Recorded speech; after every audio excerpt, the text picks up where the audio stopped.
morning to you all, and thank you very much for joining the keynote address on this Wednesday, the 14th of October, for the Futureprint Summit. I'm ever so pleased to have two great guys with me. Mr. Nick Widdowson, who very interesting experience that we'll find out more about. And our host for today is Mr. Steve Lister, who many of you know. Welcome, gents. Excellent. Yes, many of you know Steve because he was super popular on our last virtual summit. He is, as you know, a retail industry expert, many years in the industry, in fact. Previously, Robert Horn, and more recently Indicia Worldwide, looking at retail performance, and now head of sustainability for Popeye. So really exciting new role, and continuing to be very much in the industry and really looking at the kind of whole retail perspectives as they are out there at the moment. So good morning to you both. Morning, Fraser. Steve, I'm going to pass this over to you. You're going to interview our friend Nick Widdowson and perhaps give us some thoughts on where things are going in retail. Excellent. Really appreciate it. Thanks, Fraser. Yeah, good morning and welcome. As just been introduced, my name is Steve Lister, and today I have the absolute great pleasure in interviewing the retail legend that is Nick Widdowson. He's going to hate this, by the way. He's going to be squirming on the other side, but it's all true. It's the interview that everyone really wanted, but actually couldn't get. But we've managed it today. So Futureprint, we've got a real coup here today because I think everyone would love to listen to Nick. So if you are one of the very few people who hasn't heard of him or met him, or even have had the pleasure of working with him, he's got an impressive CV, and I want to just take you through a couple of things because he started his retail career. Well, actually, he was a graduate of Brighton University, close to where I was born in Worthing, and he started his stellar retail career in 1986 with the Co-op, and then continued that rise with Superdrug for a further 5 years. Then in 2000. The global FMCG giant Unilever, and who would have thought, would come for Nick, and then look at him, and that was really a natural next step, really, for Nick, allowing him to build on an already impressive retail career. So for the next nearly 20 years, Nick developed best practices for Unilever in techniques for merchandising in-store POS, and Nick's role encompassed really all aspects of in-store visibility, from range assortment, channel category, planning, best practice, space planning, shopper marketing and strategy, research and insights. And that's really where I worked closely with Nick on all things retail innovation and sustainability for about 6 years, and loved every minute working with Nick. He's a retail strategic thinker, he's an influencer, and he always puts the customer first when really thinking about campaigns. Now, he's now the founder of a new consultancy called Shopper First, helping companies to establish range assortment, space planning capabilities, training in shopper and spatial psychology, shopper marketing, planning, etc. And he's a real expert when it comes to this. And also, I have the great pleasure of working with Nick at Popeye because he is an avid board member and contributor, and he's also a Brighton and Hove Albion fan as well. So after that, hope you haven't squirmed too much, Nick. Welcome, Nick Widdowson. Thank you very much, Stephen. Thanks for that kind introduction and summary of the last nearly 35 years. Thank you. There you go. Not a problem. Lovely to be here. Yeah, it's good to speak to you too. So I just really wanted to kick off with some questions, which I think I've been asking a few people in the industry. The sort of questions that they would love to ask you, because not everyone has had access to you like I have had over the last 6 years. So we've discussed it. I've got a few questions as well. And for the next 30 minutes, really wanted to touch on a few things about your perspective, because I think it's invaluable when you look at the amount of work that you've done and the influence you've had in the UK market when it comes to in-store POS. So for all the people that don't know, sort of like the last nearly 20 years you've been working inside, I know you've left now Unilever, could you just give us a sort of like a brief overview of your areas of responsibility? Because I think people will be fascinated with the areas that you did touch inside Unilever. Yeah, of course I can. And so, your summary was really accurate. Thank you for that, Steve. Essentially, there were five broad areas that I worked across throughout my time at Unilever. I was actually brought in as a space planning person. That was where my career was directed for a number of years. So I set up a space planning function as part of the category team, worked across loads of different projects and different customers, including convenience, looking after the Partners for Growth convenience advice program for the last few years while I was there. From a shopper marketing perspective, my role looked after central best practice, planning and strategy. I managed all of our agencies for experiential and for POS. I looked after promotional POS buying, driving efficiencies through harmonised buying, which delivered 20% year-on-year savings through consolidation and benchmarking. I had an in-house graphic design team, which went from about 3 people in 2008 up to 20 people, saving over £10 million in benchmark savings. I also had a shopper insight team who did all the evaluations and ROI assessments, developed golden rules for shopper research and insight into how the shopper shops to help guide decisions and investment choices across category and shopper marketing. And then in 2014, bringing all those together, I've been involved in the UK Customer Insight and Innovation Centre. And in 2014, I took over the leadership of that centre, bringing all those elements of world-class customer collaboration, tools and technologies, audience measurement, VR, AR, eye tracking, biometric research, to make sure that all the decisions we made were shopper-based and grounded in shopper insight. Working with global and local brands to research pack, POS and in-store designs. And then, as I say, on top of that, in my spare time, I'm also a director of Popeye, so responsible for the governance, the strategy, the leadership and stewardship of that organisation. So crammed all of that into 20 years, as a quick synopsis for you.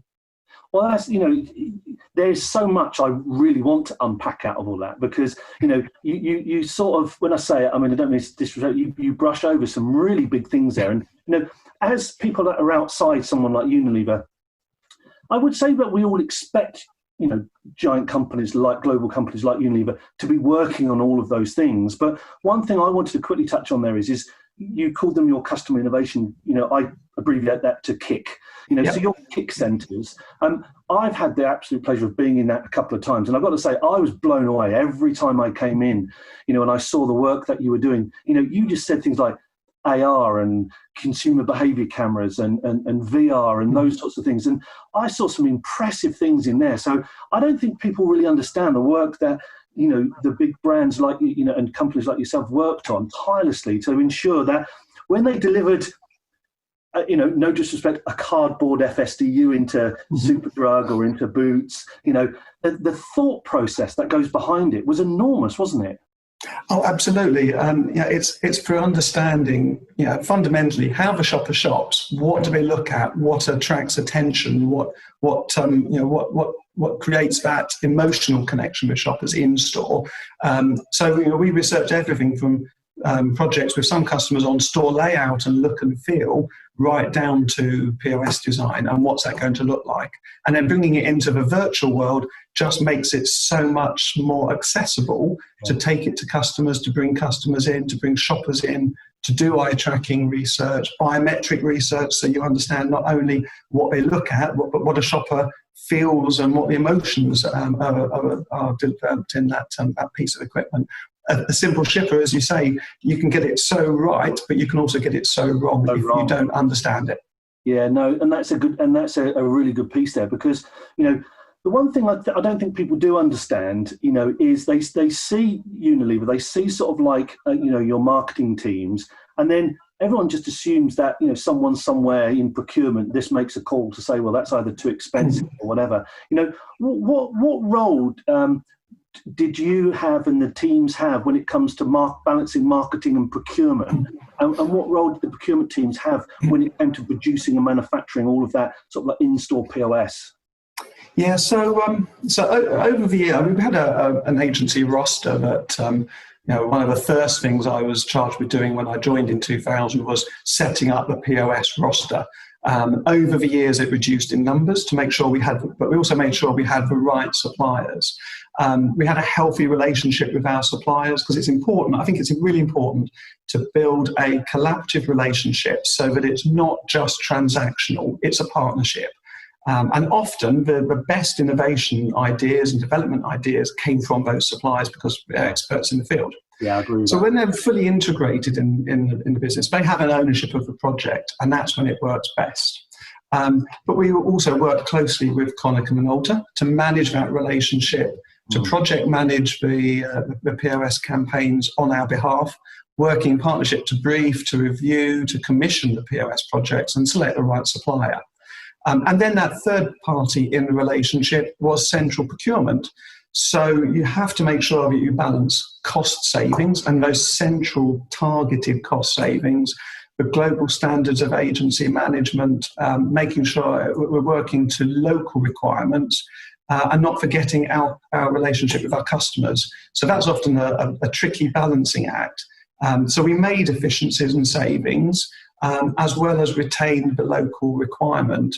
And it was a healthy relationship. And very much my role was brokering those conversations between all parties, between the suppliers, between Konica Minolta and the central procurement teams, to make sure that what we're delivering is benchmarked and does deliver cost savings, but is also appropriate for the end user.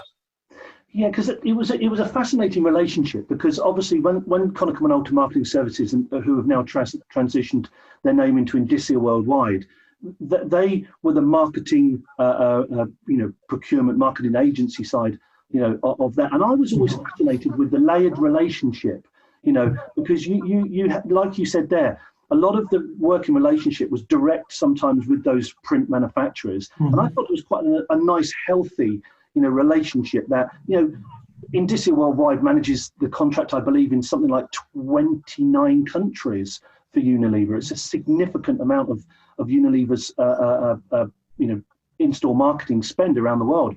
It's quite a different relationship in the UK where you use sort of like the different tiers. Do you see that's sort of like a model moving forward? I think it has to be, in terms of the UK market. I know everyone says, "Oh, we're all different." There are some differences across markets. There are some similarities, but at the end of the day, it's about putting the shopper first, and it's about putting the customers or the retailer's requirements first. Because at the end of the day, if what you're doing is not appropriate for what the customer wants, then it's pointless. So you have to do it from a customer lens, and then work backwards rather than start from a supplier lens and work forwards. So putting that in mind, it's absolutely imperative that everything that you do has the shopper and the customer at the heart of every activity. And so very often, and it did cause friction sometimes, it did cause conflict sometimes with kind of central buying and procurement requirements and their vision versus what I knew was right for the shopper. So it caused some tensions at times, but we were professional enough to work through it and identify the best ways of working that meant we still managed to benchmark and get savings and efficiencies, as well as getting a POS that's right for the customer. And that's it. It's a healthy friction, isn't it? Didn't always feel like it, but yes, it was a healthy friction without a doubt. I'm sure, and you bring up a good point there, because it is a balancing act. Because when you think of it, you've got consumers, which obviously you're taking your products to, but you've got two other factors. You've got the brand, and you've also got the retailers. So the retailers have got their guidelines, haven't they, Nick? Some of them have got 30, 40, 50, 60-page guidelines of what you can and can't do with in-store POS or even out-of-home POS as well. So you've got retailers, you've got brands, and you've got consumers. That must have been quite a juggling act to be able to manage those real three key areas. Oh, absolutely. Obviously, so far we mentioned customers, we've mentioned procurement. Of course, in the middle, there's a brand team who, again, have their particular guidelines and what they want to see in store. And sometimes what they want to see in store isn't what ends up in store, because you then have to apply that to the retailer template. And understandably, putting a retailer lens on this, they want their stores to look the way they want them to look. Of course they do. They are their stores. In many ways, we are guests in their stores. Although, of course, we play an important role in driving shoppers to their stores, but ultimately, it's their stores, it's their look and feel. And understandably, most retailers have a form of guideline and template you have to work towards. So sometimes you have to manage that internal relationship to say to the brand team, well, I know this is the visual, and it might be a global visual, which you then have to adapt to. You have to keep it consistent, of course, because you want that brand look and feel to be consistent wherever the shopper's going to see the brand, but you have to reflect what it's going to look like in store once you've applied the retailer template to it. That's a difficult balancing act as well sometimes. Yeah, it is. And I love what you just said there about the brands are guests. I've actually not thought of it in that way. I find it quite fascinating, because being critical, and I hope this isn't a controversial question, I've sometimes looked at those brand guidelines inside the stores as being overly restrictive, to say the header board can only be this high, the width can only be this wide. And then I was always sort of like thinking to myself, that gives you a lack of creativity in that. Am I being unduly unfair with the guidelines there? Not entirely, but there is a purpose for them, of course. What you have to bear in mind is, the in-store environment is probably one of the most visually complex environments that you and I and anybody else will ever go into. So you have to try and manage the noise in store. So I remember back in the days when I was a store manager, as you mentioned, back in the 1980s, late 80s, there were no guidelines and anything went. The account manager would come in and throw as much POS at you as you could, and as a store manager, you'd happily take it and put it out, because you didn't know any different. You didn't know any understanding of how shoppers shop and the messages they take in, all that great insight that we have now. So there is a balancing act to be had. You have to respect the fact that there is so much noise in store. Right. But equally, for big campaigns, big partnership type campaigns, you might want to have more than just the standard template. And you are able to do that. So there's a bit of a balance between what's just, what's a promotion that's on the shipper that has to be a templated design, right, versus something which might be a bit more special and standing out in store. But that comes with a conversation with the retailer around the level of support for that particular campaign. Now, I know people that listen in, we had a great audience last time, and it was a very varied audience last time. There was printers, there was design agencies listening in. I also I think people will be fascinated with the breadth of when I say things, marketing activations that you produced. Could you just give us a flavour of the breadth of work that you worked on? Because, FSDUs are just one sort. I know from what I used to work on, it's a huge variety. Can you just give us a flavour of that? Yeah, so obviously, there's the one area that I was responsible. I had a team who produced the promotional POS. So when it's on a promotion, primarily in the health, in the drugstores channel, so Boots and Superdrug, there's a lot of promotions go on week in, week out in store that are just supported through either a promotional tray or a freestanding unit. They are very much templated and standard, but probably take up a huge amount of the spend and the volume. So at one end, you've got just the promotional support. At the other end, you've got more partnerships. So things like the Trussell Trust that that was done with Tesco at the time. There's big campaigns that have lots of different touch points across the shopper journey that the shopper marketing team are responsible for producing. So they're fewer, but they're bigger because of the size of investment in them and the breadth of touch points that are affected. And then there's the experiential campaigns, both in-store and outside of the store, that play a part of that, sometimes supported by POS, other times more standalone. So huge differences. And over the years, seeing how cardboard engineering has moved on, has certainly some of the creativity that we were seeing, Formula One cars in the shape of shippers, or shippers in the shape of Formula One cars, I should say, shippers in the shape of an Apollo shuttle. There's some tremendous campaigns were produced that had huge creativity and just so much customer engagement as a result of it. Yeah, and that's a great point, actually. If there's any suppliers out there, print providers out there listening today, that's one thing I would say is just remember to take your creativity to the brands. That they want creativity. They want to know what you can do. Just don't rely on a brief to drop in. Be proactive. That's what I would say to the industry at the moment is I've seen some stuff, and when I've said to people, "Wow, why haven't you? Who have you taken that to?" "Oh, well, no one's asked for it." Well, if they don't know you do it, you just take it out. So that's one thing from me. But I'm just sort of like keeping the flow here, because obviously you mentioned some retailers, and those retailers must be going through a torrid time at the moment with COVID and the pandemic and the shutdown and the lockdowns and the restrictiveness.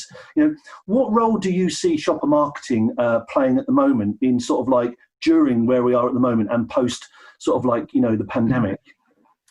So I think what's really clear right now is that we're in unprecedented times, and COVID, obviously the recession that's here or coming, whichever way you look at it, won't just be an economic one. It's humanitarian, it's social, it's political crisis. And one thing is certain, this time will be like no other.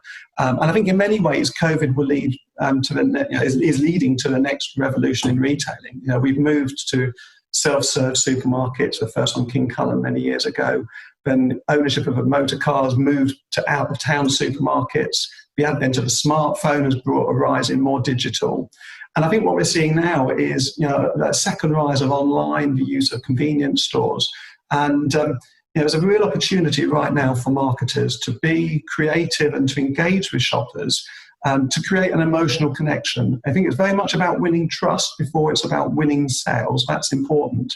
Because many shoppers have been, and we hear a term about the new normal. There isn't a new normal right now. It's a now normal. Because shoppers have been forced into stores that they might be unfamiliar with, or even if they're visiting their usual store, that store's now really different. Retailing is different with social distancing, with safety and cleanliness. And not so long ago, availability was a key consideration. Now it's very much about list fulfillment. So shoppers have reevaluated their values, their beliefs, their needs. They're more fearful in many instances, and are shopping more efficiently. It's very much about list fulfillment. So when we think about, what does that mean for shopper marketing? There's huge opportunities here in as far as cognitive fluency guides how we purchase in store. Before, very much shoppers could shop quite efficiently using System 1, that fast, intuitive decision-making processing. Yeah. Now that world has changed. There's a lot more System 2 cognitive processing. So the role of shopper is all about how do you engage emotionally at the point of purchase with shoppers? How do you attract attention through colour and shape and contrast, through emotion and attracting attention to reassure shoppers, to help them make those decisions and get through the shopping process, which has fundamentally changed. Now, naturally, of course, there are going to be some restrictions in terms of additional secondary space that might be available, so discretionary space. So it's really now it's a challenge to make the best use of the space you've got in order to help shoppers, to help them emotionally, reassure them that that they're firstly they're safe in their environment, but also that there are the brands they may have been familiar with in the past. They might have changed their behaviour, and that those brands now have a role to play for them once again. So there's a lot we can do to help shoppers relearn how to shop and get back into the habits that they used to have before, however it might change in the future. That's a great perspective, Nick, and I appreciate that, because when you think of it, the shopper's been retrained. All of a sudden, entirely. We have to stop. We have to wait. We have to look down onto floor graphics telling us spatial distancing. We've got window graphics. We've got dispensers. All of a sudden, the shopper journey is either slowed or changed, and we're being guided a lot more. And I can see from some of the big print providers in the UK have pivoted really quickly, into providing COVID safety, and things like that. So that will continue to be an opportunity for print and print providers, as we move forward. But one thing that has, and I need to touch on this is before COVID happened, we were entering in a plastic-free world where, everyone was talking about, the bright future of sustainability. And now all of a sudden we've entered the world of plastic wrapped.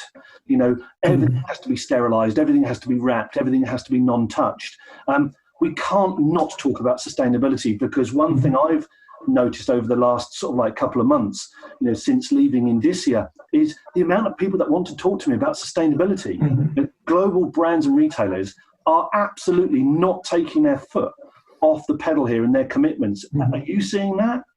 Yeah, most definitely. So I think before the pandemic, there was a ground shift in thinking about sustainability and the war on plastic particularly, but also sustainability as a wider perspective.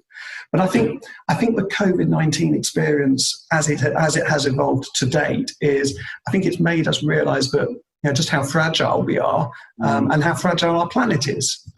So I think very much so, sustainability has become more of a focus for many brands and many retailers. It was before, and then obviously everyone responded to the pandemic immediately. But I think now there feels to be that tipping point where we're dealing with it of sorts. But now the focus is shifting to say, well, what's next, and what do we do about sustainability? And that's really important. And obviously, I'm a huge supporter of Popeye's sustainability standard initiative that was since its inception in 2008. We were on the first working group, weren't we? We were. In fact, this came about. We had a retail and brand forum back in 2005. There was about 20 or so brands in a room, and at the end of the session, I said, right, what do people think is the next big thing? What's next? And almost without exception, at that point, everyone said sustainability. Yeah. I don't think anyone really knew quite what that meant at that time, but it was clearly we need to do something about sustainability. And then eventually, in time, we launched the sustainability standard in 2008. So, 12 years ago now. And I think now it's come to the fore, and I think there's a re-engagement with that and a recalibration of all that we do, that for going forward, sustainability will be key. Yeah, and that's the thing. For when I was doing some work with Unilever at the end, and you guys worked on some incredible new pieces. People might take it for granted that they see in-store displays. You guys were at the forefront of developing, completely plastic-free FSDUs that had, no plastic clips and strips and ticket strips, and things like mop trays were moved from plastics to not just recycled PET, but also to waterproof cardboard and stuff like that. So you guys were really at the forefront, but it was sort of hidden away a little bit. It's not like you would have a great big sign at the top saying, I'm 100% recyclable. Do you think we need to be a little bit more overtly proud of what we're doing inside the print industry? Because inherently, the print industry is actually a sustainable industry. It uses paper, fibres, boards that come from FSC, and we can trace everything back, and is recyclable. Do you think we should be a little bit more, proud of it and push it forward a bit? Yeah, I think without a doubt we should. I think there are, you see examples nowadays of retailers going down that journey and brands going down the journey, talking about their sustainable credentials. Up until not so long ago, it was very much, you print it on the back of the shipper, you put the logo to say this is all sustainable and it's made from recycled and can be recycled. And there is an element of, you want the message to be about the brand and the creative to attract the shopper. But I think now there's a tipping point where actually we could be talking more about sustainability front and centre as part of that campaign. We did, as you say, we did loads of work in a sustainability area using what was then Popeye Convert, which is now Popeye Sustain, and benchmarking and evaluating our performance over time, quarterly, by substrate, by by POS item, by supplier, to measure and track our performance and identify areas to improve, whether that was by specification, by grading, however it might be. And overall, we achieved 20% reduction in overall environmental impact, 25% reduction in total life cycle carbon, and we had 80% reduction in overall average embedded carbon, tracked over time to improve our performance. We probably didn't shout enough about that, to be honest. Maybe should have done reflecting on that. But there's some enormous gains made and improvements made on the whole process of churning out POS week in or month in, month out by promotions.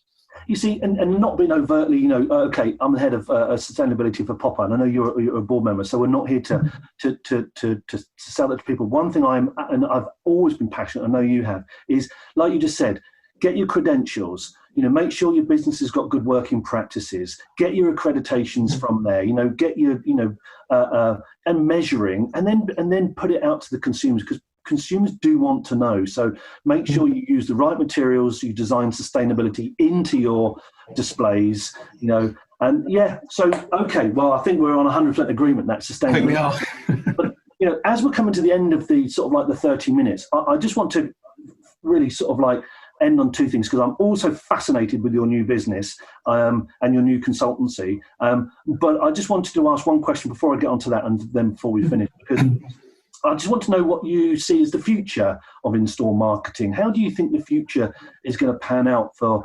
in-store marketing? That's a really good question. I think, like most things, things have to evolve to survive, don't they? Much of it will depend fundamentally on how shoppers use stores in the future in a post-COVID environment, and how the store itself evolves. Print is just one element of what is a widening choice of touch points available to shopper marketers. And of course, there's a challenge there. So whilst those number of touch points and media channels expand, almost exponentially, it feels, budgets don't. So something's got to give. So it's important to establish the benefits of print. So if you think about the shopper journey, in the future, many more shoppers are now buying and will buy online and on digital and on social retail. However, overwhelmingly, a majority of shoppers will still shop in physical retail. So in-store POS is really important, but it needs to be choiceful. Sustainability is a consideration for the amount of POS that's produced. And I don't see digital replacing print entirely. Many of us will remember those claims back in 2004, that digital will replace card in store. It won't entirely. There will always be a place for print in store. But thinking back, I mentioned a minute ago about cognitive fluency and how shoppers decide in store. It's not just about what you put in store, it's about the design and the creative and the messaging to attract attention through colour, through shape, contrast, and so on. And then there's operational factors. Compliance is still going to be an issue. It ever was. It probably will be, going forward. Product availability. So there's a whole load of other operational elements on top of the creative and the value, which all drives return on investment. Yep. So if you increase the numerator or reduce the denominator, it's an easy equation. But by improving compliance, by improving creativity, by improving the messaging, we'll prove the value of print in store and demonstrate that yes, there is still a role for print in store without a doubt. But it has to evolve. We can't be complacent, and it has to evolve because, as I say, budgets aren't finite. And with such a wealth of touch points these days available to a shopper marketeer, print is just one of a widening range. So we have to make sure that we demonstrate the value, the sustainability, and the compliance and availability. Well, it's Unilever's loss that they've lost you, Nick, but the retail world has gained Thank you, Steve. Gained a consultancy. Can you just finally give us, and I know Fraser's just jumping in here because we've got to wrap up. Can you just give us a quick overview of now your new consultancy, which is called Shopper First, which I'm fascinated to hear just a little bit about? Yeah, certainly. So obviously, as we've talked today, underlying all of what I've talked about is a passion about understanding the shopper and shopper behaviour. So it wasn't by chance that my new company is called Shopper First. It's all about putting the shopper first. Yep. So it's very much what I do is category and shopper marketing consultancy, whether it's establishing range assortment and space planning capability, training shopper behaviour, shopper marketing. So I'm working with a few at the moment. One really interesting one on developing a fantastic tool for shopper marketing, planning, targeting, managing, and evaluating campaigns, as well as I'm doing a piece at the moment in convenience category management advice. And together with that, with some general training around shopper marketing, category development, shopper and spatial psychology, as well as increasingly in shopper marketing, setting up strategy planning, structuring rosters and sustainability. And then finally, still involved in customer collaboration and thinking about how you can have a customer centre like the Kick with the technology and the research and operations to it. So still doing all the bits that I loved in my old role and trying to take those forward into the new business. But if you're now a global brand or retailer or in the supply chain, people can now get access to you, which they didn't have before when you were inside Unilever. So that's going to benefit us all. So now, look, I knew that was going to be a good interview. I've been looking forward to doing this. I've got to be honest with you, Nick. You've exceeded it, as you always do with me. You know, I love speaking to you. It's a shame I couldn't do a longer one. We might have to do a longer one in the future and pick some more points, because I could speak to you all day. I find you fascinating. I love your perspective on it. And I love some of the pointers you've given the people that will be listening today, as in, you know, what they can do to interact with global brands, you know, and companies like Unilever. So thank you very much. I know 30 minutes, 40 minutes of your time is valuable. So thank you from me. Big thank you. Thank you. Yeah, gentlemen, I would just say that's been an absolute pleasure listening to both of you. Very interesting, really insightful. Thank you both. And hope we can carry on talking.